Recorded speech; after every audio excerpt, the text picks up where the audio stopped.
Shalom, puji Tuhan. Senang boleh bertemu dengan saudara-saudara, sahabat-sahabat Cornelius Media melalui program Teduh pada saat ini. Saudaraku yang diberkati Tuhan, seorang murid tidak akan menyontek saat ujian. Kenapa?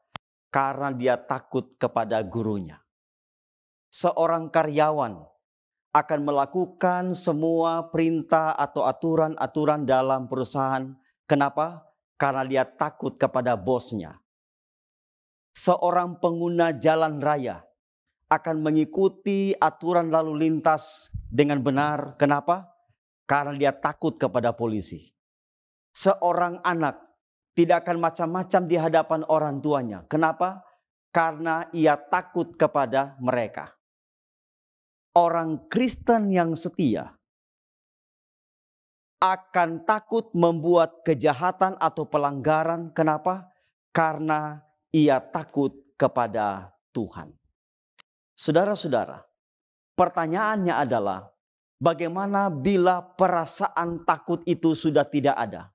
Maka tentunya banyak hal, kejahatan, perbuatan salah yang akan terjadi. Dengan kata lain, pelanggaran kejahatan bisa terjadi karena tidak ada lagi rasa takut di dalam kehidupan kita. Saudaraku, saat ini judul khotbah yang akan kita ikuti adalah takut akan Tuhan. Sebelum kita lanjut, mari kita tunduk kepala dan kita berdoa. Bapa di sorga, kami rindu Tuhan berbicara kepada kami saat ini. Ketika firman Tuhan dibuka, hati kami juga terbuka untuk menyambut firman-Mu. Berbicaralah Tuhan, kami sedia mendengarkan sabda-Mu. Dalam nama Yesus, amin. Takut akan Tuhan. Sedikitnya ada 3 pertanyaan yang akan kita renungkan bersama melalui khotbah pada saat ini. Yang pertama adalah, apa arti takut akan Tuhan? Yang kedua adalah, apa pentingnya, apa manfaatnya takut akan Tuhan ini bagi saya dan Anda? Lalu yang ketiga, bagaimana mengembangkan sikap takut akan Tuhan? Mari kita buka Alkitab di dalam Pengkhotbah pasal 12 ayat 13. Pengkhotbah pasal 12 ayatnya yang ke-13. Kita lihat firman Tuhan. Pengkhotbah 12 ayat 13. Akhir dari segala yang didengar ialah, takutlah akan Allah dan berpeganglah pada perintah-perintahnya, karena ini adalah kewajiban setiap orang. Takutlah akan Allah, berpeganglah kepada perintah-perintahnya, karena ini adalah kewajiban setiap orang. Mari kita mulai melihat apa arti takut akan Tuhan.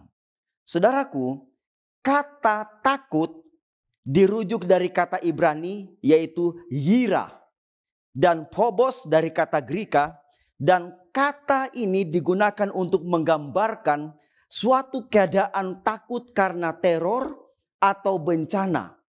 Bisa juga hal yang mengagumkan atau menakjubkan yang menimbulkan rasa hormat dan menuntun pada kesalehan. Dan pada bagian ini biasanya akan menunjuk kepada Tuhan sebagai objek. Nah, Kamus Besar Bahasa Indonesia mendefinisikan rasa takut ini. Yang pertama adalah merasa gentar atau ngeri menghadapi suatu yang dianggap akan mendatangkan bencana. Yang kedua adalah rasa hormat dan segan dan takwa kepada Tuhan. Lalu seorang yang bernama Hendriksen mengomentari rasa takut, dia katakan begini. Rasa takut akan Tuhan artiannya gemetar jika seorang tahu bahwa mereka menyinggung perasaan atau berbuat dosa tetapi belum mendapatkan pengampun. Berbuat dosa akan ada rasa takut oleh karena apakah saya mau diampuni atau tidak. Hal itu didasarkan pada Ibrani 10 ayat 26 dan ayat 27. Nah, saudara-saudaraku, mari kita lihat beberapa tokoh di dalam Alkitab yang saya pilih pada saat ini menyaksikan tentang rasa takut. Tokoh yang pertama adalah Yohanes. Mari kita buka firman Tuhan dalam Wahyu pasal 14. Wahyu pasal 14 ayatnya yang ke-7. Firman Tuhan berkata seperti ini. Dan ia berseru dengan suara nyaring, takutlah akan Allah dan muliakanlah Dia, karena telah tiba saat penghakimannya. Dan sembahlah Dia yang telah menyediakan langit dan bumi dan laut dan semua mata air. Yohanes, penulis buku Wahyu, menyerukan untuk takutlah akan Tuhan dan sembahlah Dia. Kenapa? Karena telah tiba saat penghakimannya. Tokoh yang kedua adalah Lukas. Lukas di dalam kisah pasal 9 ayat 31. Kisah pasal 9 ayat 31 menyebutkan seperti ini.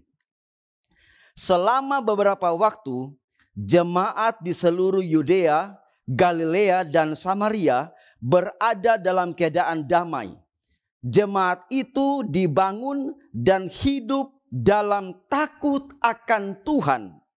Jumlahnya makin bertambah besar oleh pertolongan dan penghiburan Roh Kudus. Saudara-saudara, Lukas memberikan informasi dalam ayat ini bahwa ketika jemaat itu memiliki rasa takut akan Tuhan, maka jumlah mereka mengalami multiplikasi atau lipat ganda. Dari waktu ke waktu jemaat itu bertambah dalam jumlahnya. Kenapa? Karena ada rasa takut dalam hati setiap anggota jemaat. Tokoh yang ketiga adalah Yesus sendiri. Yesus dalam Matius 10 ayat 28. Kita buka Alkitab sama-sama. Dalam Matius 10 ayatnya yang ke-28. Apa yang Yesus saksikan di dalam ayat ini? Matius 10 ayatnya yang ke-28. Firman Tuhan berkata, dan janganlah kamu takut kepada mereka yang dapat membunuh tubuh, tetapi yang tidak berkuasa membunuh jiwa. Takutlah terutama kepada Dia yang berkuasa membinasakan baik jiwa maupun tubuh dalam neraka. Yesus menyaksikan bahwa kita harus takut kepada Tuhan yang adalah pemilik kehidupan ini. Saudara-saudara, dan yang paling bagian akhir yang menjadi fokus khotbah kita pada saat ini adalah Salomo. Salomo di dalam pengkhotbah pasal 12 ayat 13 yang adalah ayat tema kita pada saat ini. Pengkhotbah 12 ayat 13 katakan begini. Akhir dari segala yang didengar ialah takutlah akan Allah. Saudara-saudara, mari kita lihat saat ini apa pentingnya, apa manfaatnya takut akan Allah itu dalam kehidupan saudara dan saya. Yang pertama adalah takut akan Tuhan adalah permulaan pengetahuan. Itu didasarkan dalam Amsal 1 ayat 7. Takut akan Tuhan adalah permulaan pengetahuan. Yang kedua adalah takut akan Tuhan akan membuat seseorang membenci kejahatan. Itu didasarkan dalam Amsal 8 ayat 13. Yang ketiga adalah takut akan Tuhan memperpanjang umur, memperpanjang usia. Amsal 10 ayat 27. Yang keempat adalah takut akan Tuhan memberikan keyakinan yang kuat dan merupakan sumber kehidupan. Takut akan Tuhan, kita akan diyakinkan tentang kehidupan dan merupakan sumber dari apa? Dari kehidupan. Amsal 14 ayat 26 dan 27. Lalu yang berikut, apa manfaat dari takut akan Tuhan ini? Yang kelima, takut akan Tuhan mendorong seseorang untuk menjauhi kejahatan. Dia tidak akan membuat pelanggaran. Dia tidak akan membuat sesuatu yang tercela. Kenapa? Karena dia takut akan Tuhan. Amsal 16 ayat 6. Lalu yang keenam, takut akan Tuhan adalah jalan menuju kekayaan, kehormatan, dan kehidupan. Oh, luar biasa. Takut akan Tuhan adalah jalan menuju kemana? Kepada kekayaan, kepada kehormatan, dan kepada kehidupan. Amsal 22 ayat 4. Lalu yang terakhir, yang ketujuh. Takut akan Tuhan adalah solusi dari kehidupan yang sia-sia.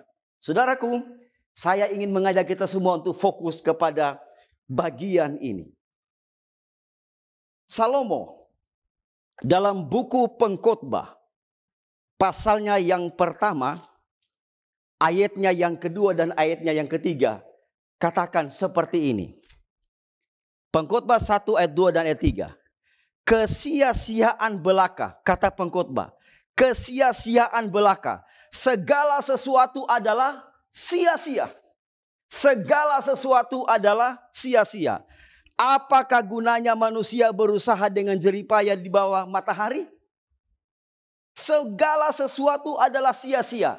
Usaha upaya manusia di bawah kolong matahari katanya adalah sia-sia. Lalu di dalam Pengkhotbah pasalnya yang kedua, ayat pertama dia katakan begini. Aku berkata dalam hati, mari aku hendak menguji kegirangan, nikmatilah kesenangan, tetapi lihat, juga itu adalah sia-sia. Jadi kegirangan, kesenangan, semua itu kata Salomo adalah sia-sia. Di dalam ayatnya yang ke-11 dia katakan seperti ini. Ketika aku meneliti segala pekerjaan yang telah dilakukan tanganku dan segala usaha yang telah kulakukan untuk itu dengan jeripaya, lihatlah, segala sesuatu adalah kesia-siaan dan usaha menjaring angin. Memang tak ada keuntungan di bawah matahari. Saudara, siapa Salomo ini? Sampai ia menyaksikan dalam buku Pengkhotbah bahwa segala sesuatu adalah sia-sia. Apakah Salomo pernah menikmati segala sesuatu itu? Salomo, dari sejak ia masih kecil sampai ia dewasa dan menjadi raja, dia adalah anak raja. Dia adalah putra mahkota. Dan ketika waktunya tiba, Salomo menggantikan ayahnya Daud menjadi raja atas Israel. Jadi, segala kemuliaan, segala kemewahan, segala kesenangan, ia pernah nikmati karena dia adalah anak raja. Dia hidup dan tinggal tumbuh besar di istana. Apa yang dia butuhkan semua tersedia. Dan pada akhirnya dia juga menjadi penguasa. Saudara-saudara, lebih jauh mari kita lihat fakta tentang Salomo. Mari kita buka Alkitab kita di dalam 1 Raja-Raja pasal 4. 1 Raja-Raja pasal 4, dia katakan apa kepada kita pada saat ini. 1 Raja-Raja 4 ayat 29. Firman Tuhan mengatakan seperti ini. Dan Allah memberikan kepada Salomo hikmat dan pengertian yang amat besar, serta akal yang luas seperti dataran pasir di tepi laut. Sehingga hikmat Salomo melebihi hikmat segala Bani Timur dan melebihi segala orang Mesir. Dari segi hikmat, Salomo melebihi orang-orang di zamannya. Ayat 34 dia katakan, maka datanglah orang dari segala bangsa mendengarkan hikmat Salomo dan menerima upeti dari semua raja-raja di bumi yang telah mendengar tentang hikmatnya. Dari segi hikmat, Salomo melebihi orang-orang yang ada dewasa itu. Bagaimana dengan kekayaan? Saudara, 1 Raja-Raja 10 informasikan kita pada siang hari ini. Dia katakan dalam firman Tuhan 1 Raja-Raja 10 ayat 24. Seluruh bumi berikhtiar untuk menghadap Salomo untuk menyaksikan hikmat yang telah ditaruh Allah di dalam hatinya.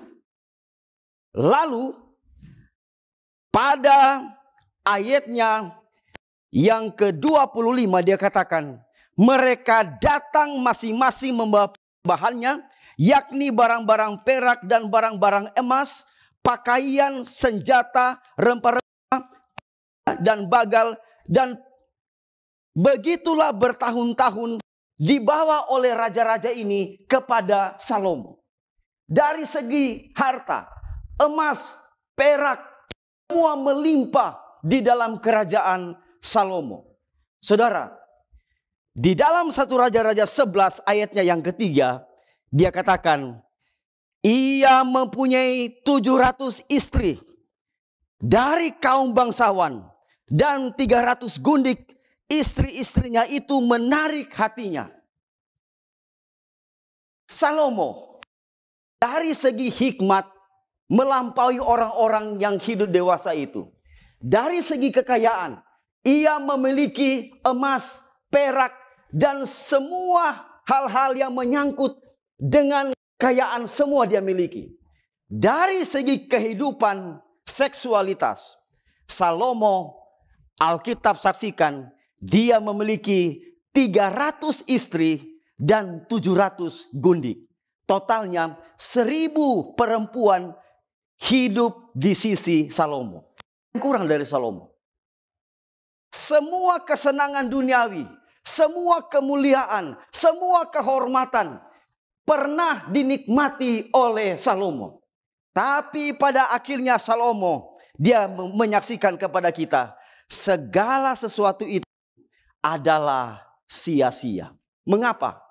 Setelah meraih hikmat, setelah meraih kekayaan, setelah memperoleh kesenangan dengan istri-istri yang jumlahnya 300 dan 700 gundik, Salomo tutup dengan sebuah nasib semua manusia sama.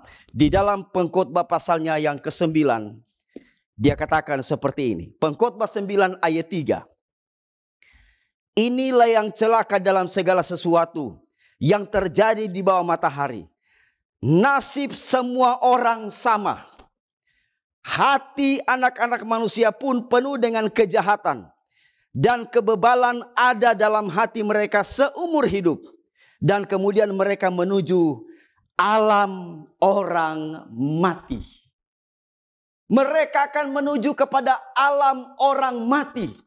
Semua yang pernah menikmati kesenangan, semua yang pernah menikmati kemuliaan dan kehormatan, kekayaan yang pernah juga dialami oleh Salomo, tidak kurang Salomo ini. Semua pernah dia nikmati. Dan dia katakan, pada akhirnya kita semua akan pergi kepada kematian. Saudara-saudara,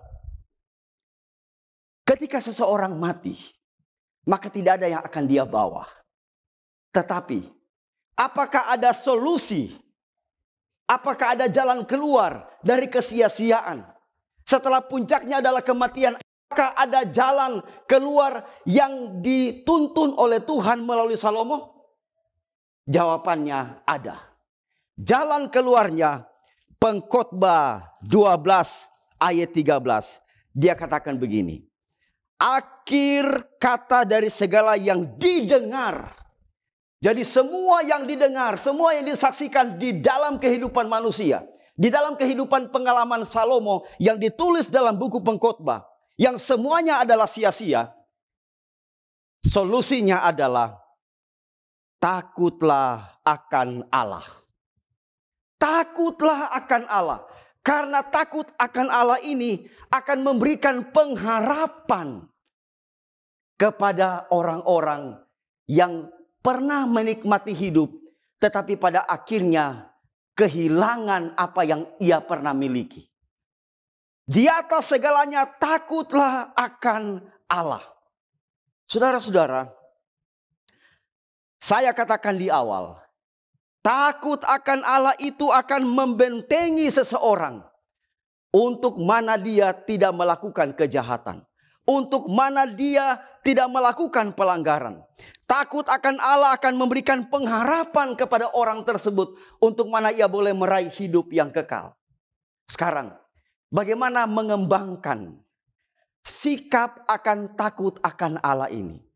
Saudara-saudara, dalam pengalaman orang Israel, itu dicatat di dalam Ulangan pasal 31, Ulangan 31, ayatnya yang ke-13, ayat 12 dan ayat 13 katakan seperti ini.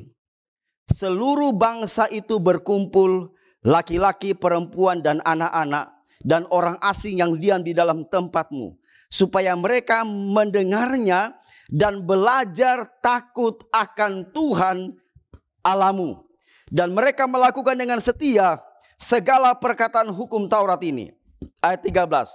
Dan supaya anak-anak mereka yang tidak mengetahuinya dapat mendengarnya dan belajar takut akan Tuhan Allahmu selama kamu hidup di tanah kemana kamu pergi menyeberangi sungai Yordan dan untuk mendudukinya. Saudara, untuk boleh mengembangkan sikap takut akan Allah ini, maka perlu untuk belajar firman Tuhan. Sama seperti iman timbul dari pendengaran akan firman Tuhan. Iman seseorang akan kuat oleh karena mendengarkan firman Tuhan. Roma pasal 10 ayat 17. Iman kita akan bertumbuh bila mana kita mendengarkan firman Tuhan. Demikian juga dengan sikap takut akan Tuhan ini akan berkembang, akan bertumbuh bila mana kita mendengarkan dan belajar firman Tuhan. Dari firman Tuhan kita akan menemukan hal-hal yang membuat kita merasa dekat dengan Tuhan. Akan membuat kita merasa selalu berjalan dengan Tuhan. Dan ketika kita dekat dengan Tuhan, kita berjalan berdampingan dengan Tuhan, maka rasa takut akan Tuhan, rasa kagum, rasa takjub, rasa hormat kepada Tuhan akan dibuktikan dengan kita tidak melakukan hal-hal yang menyusahkan hati Tuhan. Saudaraku, pada kesempatan ini Yesus mengatakan dalam Matius 6 ayat 33, carilah dahulu kerajaan Allah dan kebenarannya, maka semuanya itu akan ditambahkan kepadamu.